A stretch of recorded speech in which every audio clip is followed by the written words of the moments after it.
Hi, Billy. First off, I want to say thank you and apologize to you. Yeah, this is, I guess, kind of an interesting way for you to be receiving the final I was supposed to have done about 3 years ago or so. But it is what it is. It's in the past, and sadly, the past cannot be changed. It is what it is. So I appreciate the fact that you're letting me do this. Now you can officially tell the future students that, yes, you even had one student submit their final assignment via YouTube. So what I've done here, I picked a play. It's called The Drunken Skunk. It's a new work by a colleague of mine. It's a straight play. It's a comedy / farce. It's a lot of satiric comedy involved in it. It's an adult show. Acting as actors are 7. The straight play is about an hour and a half long or so.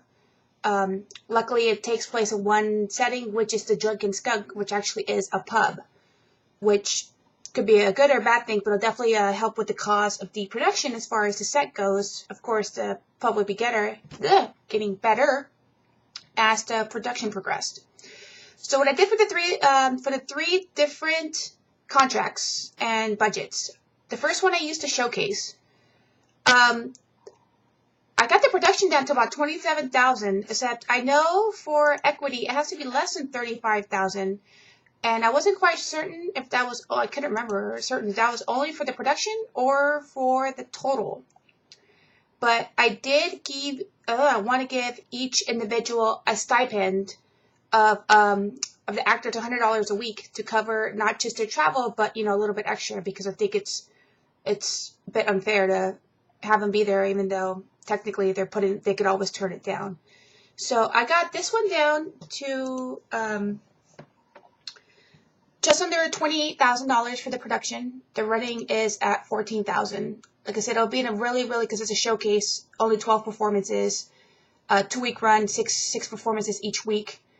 We're looking at not making that much money. And what I decided to do was pretty much smash all 3 productions together and include the loss from one production, carry it over to the final production, which is the off-Broadway production, which I think we'll actually be able to recoup.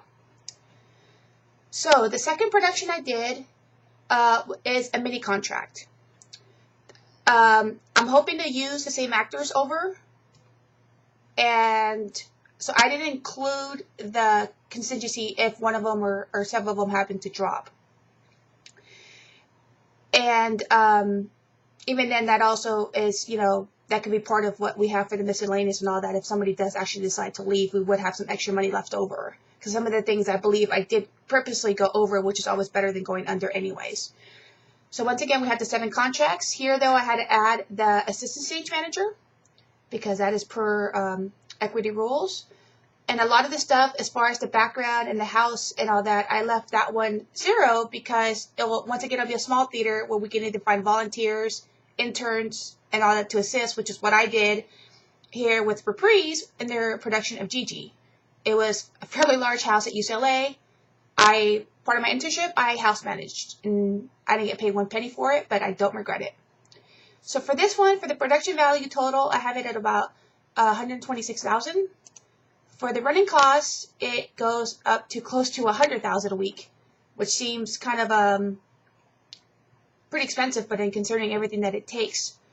So those 2 definitely lose money, and I am fully aware of that. The first production for the showcase, we lose almost $27,000, and for the mini contract, we lose about $140,000. But being that it's a brand new work and it's pretty much in an indirect development, I figured it's pretty much worth it. So from there, we transfer it to off-Broadway, and it's a commercial run, so it's open-ended run until we're able to get our funds back or until it magically has to close. We're looking at 459-seat house or something, so something like the Union Square Theater that actually houses that much and also does commercial productions. For that one, the total cost is $357,000. The running cost per week is about $130,000. That seems pretty steep for an off-Broadway production, but I think just considering, the marketing that has to be involved with it and all that to really to boost it up.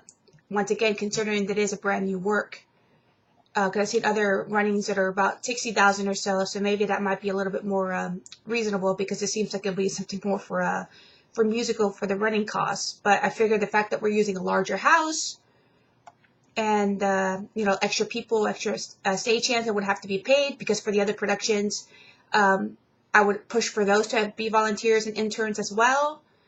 So that's the way I kind of try to keep the cost down, was to use a lot more volunteers. So I put you have one Excel sheet on the bottom. You have production and running for the first, production running for the second, the mini, production running for the third, which is the off-Broadway. And the very last sheet, I have the layout for the recruitment schedule. And for the off-Broadway run, I did a weekly running cost of how many tickets would be sold. I set it about 75% capacity. I was looking at selling tickets at about $80 and $65. And I broke that up to 80% being the $80 tickets and 20% of those being the $65 tickets.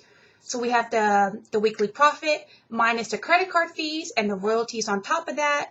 So we're left with a weekly profit of $176,000 minus $130,000 of the running costs. So we're left with, give or take, a weekly net profit of $45,000. And with that, considering how much everything else cost before then, we're looking at recouping at approximately 8 weeks. And the 8 weeks, if we do that, we will go over and we will definitely be making a profit.